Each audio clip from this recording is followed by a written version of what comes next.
somewhere in the eastern part of Europe, where it gets bitterly cold in winter, there is a dark forest. If you are ever brave, foolish, or ignorant enough to go wandering through that forest, there is a good chance that you might come across a peculiar house. It's a wooden hut, but it's like no other that you have ever seen, for it stands on giant chicken legs, and quite often it walks about, just like a monstrous farmyard bird. This hut is the home of Baba Yaga. I don't advise that you knock on the door of Baba Yaga's hut, no matter how much you have lost your way through the forest, for Baba Yaga is a witch. On the edge of Baba Yaga's forest, there is a little village, and everyone who lives there knows about the strange hut and the lady who lives inside it. They know her, and they fear her, for it has long been rumoured that she likes to eat children. A long time ago, a man lived in this village with his beautiful daughter, who was called Vasilisa. The girl's mother had sadly died some years before the start of this story.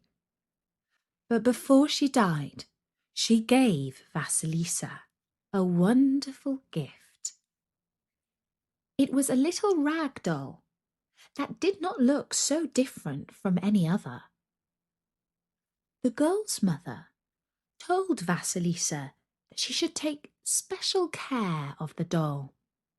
Every night she must feed it a little milk and a little biscuit. And so long as she did so, the doll would always be ready to help her, no matter how much trouble she found herself in. Vasilisa did just as her mother bid her, and every night the little rag doll sat up and drank a little milk and ate a little biscuit before smiling at Vasilisa and then going back to sleep. As time went by, the girl's father decided to marry again. His second wife had 2 daughters of her own, neither of whom could touch Vasilisa for beauty or sweetness of character. In fact, they were jealous of Vasilisa, and they hated her terribly. So long as Vasilisa's father remained at home, the stepmother and stepsisters had to pretend that they liked her. But every now and then, one of the sisters would whisper in Vasilisa's ear, "Just you wait until your dear papa leaves us alone with you. Then you'll see." When Vasilisa had recently passed her 16th birthday, her father said that he had to go away on a journey that would last at least a month. Vasilisa begged him to take her with him, but he just laughed and said he was travelling on business and the girl would find the journey tiresome and dull. The first night after the father had left, the stepmother gathered the 3 girls together in the parlour and spoke like this. "Now, my dears, I have a little task for each of you. Tanya," that was the oldest, "go in my room, please, dear, and sew a button onto my red dress. Katya," that was the youngest, "go to the kitchen table and roll some pastry so that it's nice and flat. And Vasilisa, dear, Go to Baba Yaga's hut in the forest and ask her to lend us some lights. Now run along, sweetheart. Don't waste any time. We don't want you to get caught in the dark now, do we?" The stepmother shooed Vasilisa out of the house so fast that she had hardly time to put on her hat and gloves. She walked forlornly to the corner of the street and took the little doll out of her coat pocket where it had been sleeping. "Oh, little doll," she said. "My mother told me that if I fed and looked after you, you would be ready to help me if I was ever in trouble. Well, I have fed and looked after you, and now I'm terribly, terribly in trouble. I must go to Baba Yaga, and everyone knows that she is a dreadfully wicked witch. So please tell me what I am to do."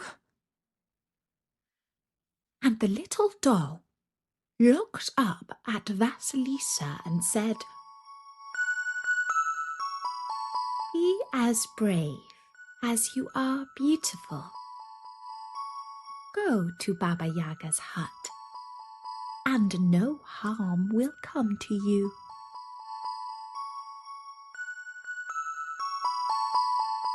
And so Vasilisa mustered all her courage and walked down the path that led through the woods to the hut of Baba Yaga.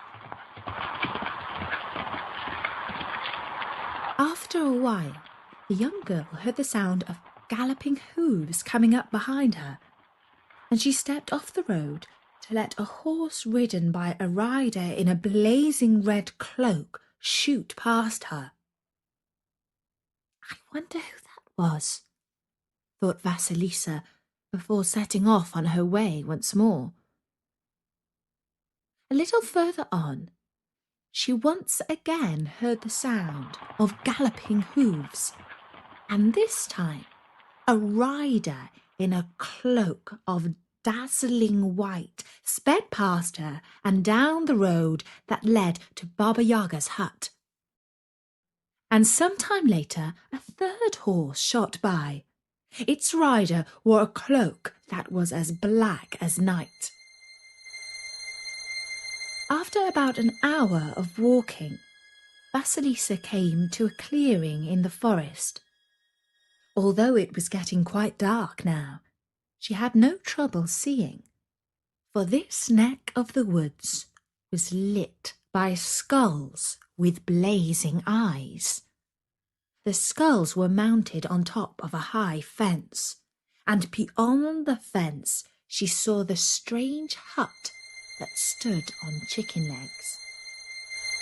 It turned round to face her, and it seemed to Vasilisa that the hut was looking at her.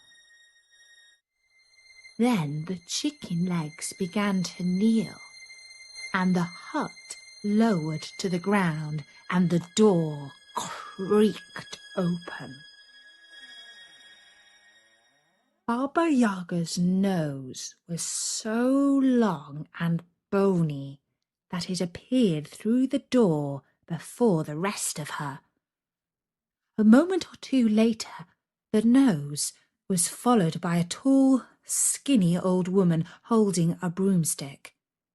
Vasilisa was so frightened that her legs would not obey her when she told them to run. The old lady came towards her, but she did not walk. Her feet flew just a few inches above the ground. "Well, child," she said, "did the cat get your tongue? Or are you just badly brought up? Speak, child! Spit out your name and your business here. I haven't got all night to hover around while you tremble and gibber like an idiot." For a few moments, Vasilisa's lips quivered so much that no proper words would come out of her mouth. Just a kind of ah, ah, ah. But then she remembered the doll's words that no harm would come to her, and eventually she found courage to speak clearly. "Good ma'am," she said, "it is only me, little Vasilisa.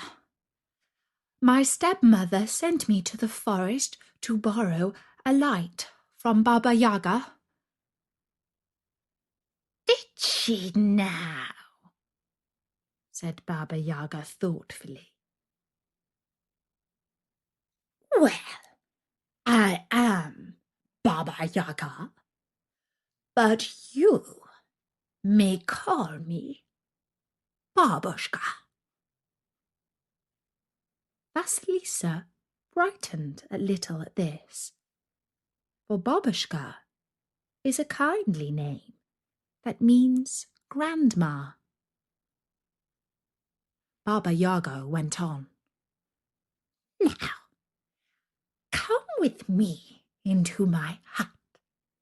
I will give you some simple tasks to do.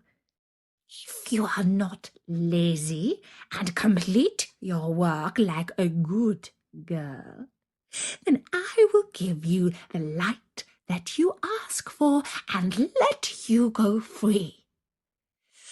But if you do not manage these simple tasks, then I shall cook you in my oven and eat you for my dinner." How do you like that for an offer? To tell you the truth, Vasilisa did not like it at all. But she had faith that all would be well, that she would complete the tasks and return the light. And so she curtsied and said, "I like it well, dear Babushka." And she followed the old lady as she floated back to the door of her hut and called out, "Locks and lock." The doors creaked open and then shut again behind Vasilisa as she stepped inside. The hut was surprisingly roomy, but a large part of it was taken up by a huge oven. Then Vasilisa had to hold in a scream because the house started to rise up on its chicken legs and move about. She realized that there would be no escape unless Baba Yaga let her go. The witch sat down at the table and gestured to the larder. "Fetch me my supper, dear," she said. "Yes, Babushka," replied Vasilisa, and she brought over some bread and cheese for the old lady. "How well," said Baba Yaga.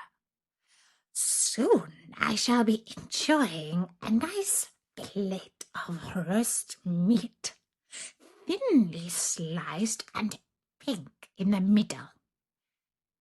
And with those words, she pinched Vasilisa's arm and chuckled dryly.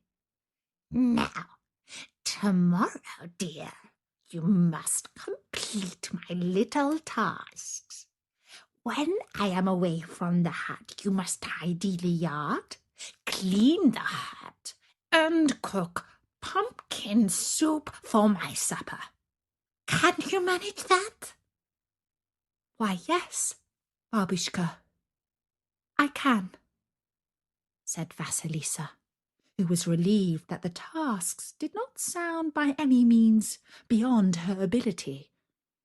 Baba Yaga ate her bread and cheese and drank a tankard of frothy brown ale before falling asleep on top of a thick fur which was strewn above the stove, the warmest place in the hut. All night the hut continued to move around, and Vasilisa felt queasy. She certainly had no appetite herself, But before she lay down, she did not forget to feed her doll a few crumbs of bread and some drops of milk. When the rag doll had finished her supper, Vasilisa asked her, "Oh dear, what have I done? How shall I ever get out of here alive?" And the doll replied, "Have courage and keep faith, and all will be well. For Baba Yaga is unable to tell a lie, and she is bound to keep her promise." The next morning, Baba Yaga arose from her bed on top of the stove and drank another tankard of ale before flying up the chimney and on to the roof. Vasilisa looked out of the window and saw the witch flying away above the trees. She was riding in what looked like a giant mortar. A mortar, by the way, is like a strong wooden bowl, and you can use it for cooking. You put some herbs or spices in there and crush and grind them with a stick called a pestle. This is what the witch was flying in, only it was much bigger than a usual mortar, and a giant pestle was what the old lady was holding in her hand and using as a rudder to guide her flight. Vasilisa gazed at the witch until she was out of sight, and then she started to clean and cook.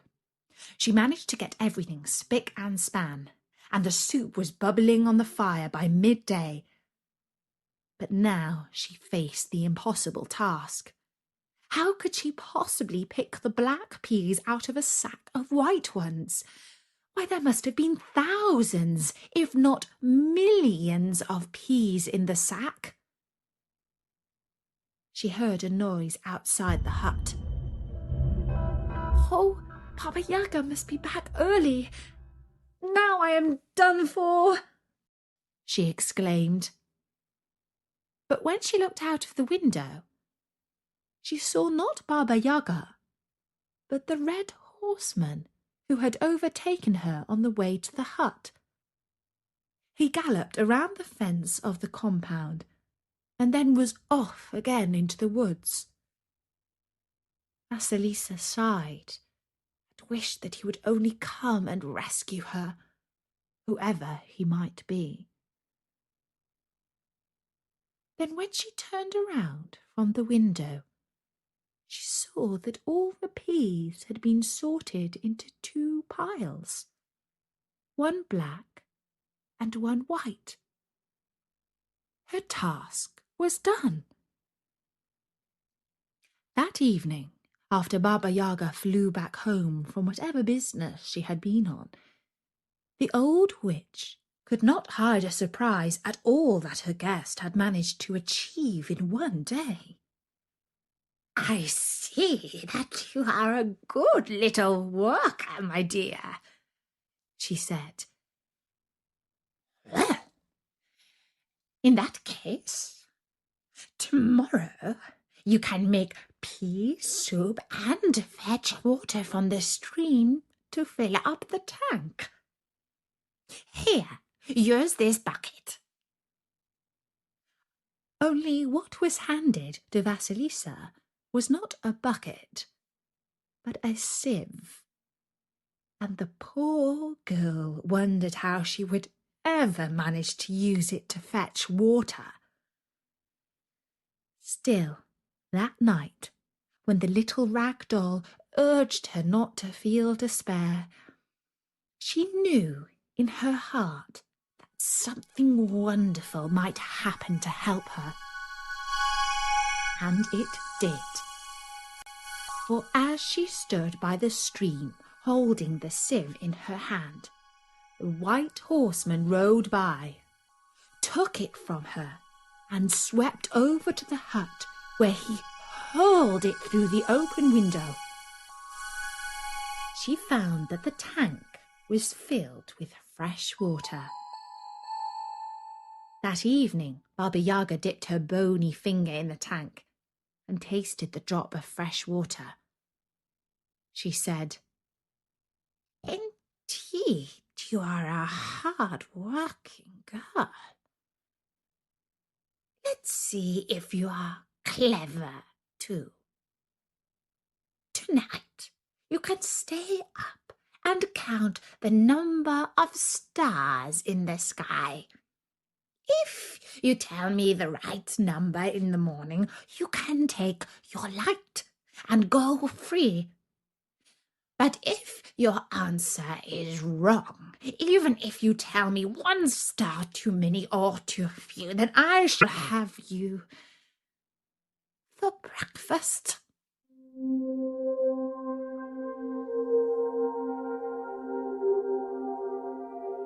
That night, Vasilisa gazed out of the window at the sky and tried to count the stars.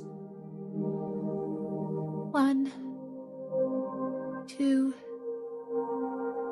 3, 4, 5. But by the time she reached 100 stars, she was no longer sure whether or not she was counting the same ones again, and she had to start all over. It did not help that the hut kept moving around so that the view kept on changing. Eventually, Vasilisa began to sob quietly. She took out her doll and said, "Oh, dear little doll, who will come to the aid of a poor little Vasilisa this time? I cannot guess the number of stars in the sky, and in the morning the witch shall surely eat me." "Do not worry," said the doll. "Have courage and keep faith, and all will be well." And it was. For at the midnight hour, the black horseman came riding up to the window where Vasilisa was sitting, and he whispered a number to her as if in a dream. It was a very big number, but I cannot tell you what it was, for it is a secret. But it was the exact number of stars in the sky that he told her. And in the morning, when Baba Yaga stepped with her bony feet onto the floor, Vasilisa said, "Good morning, Babushka. Shall I tell you the number of stars now?" And Baba Yaga yawned and said, "Go on then, child. Tell me. But you had better not get it wrong, for if you are, I shall eat you." And Vasilisa told the number to Baba Yaga.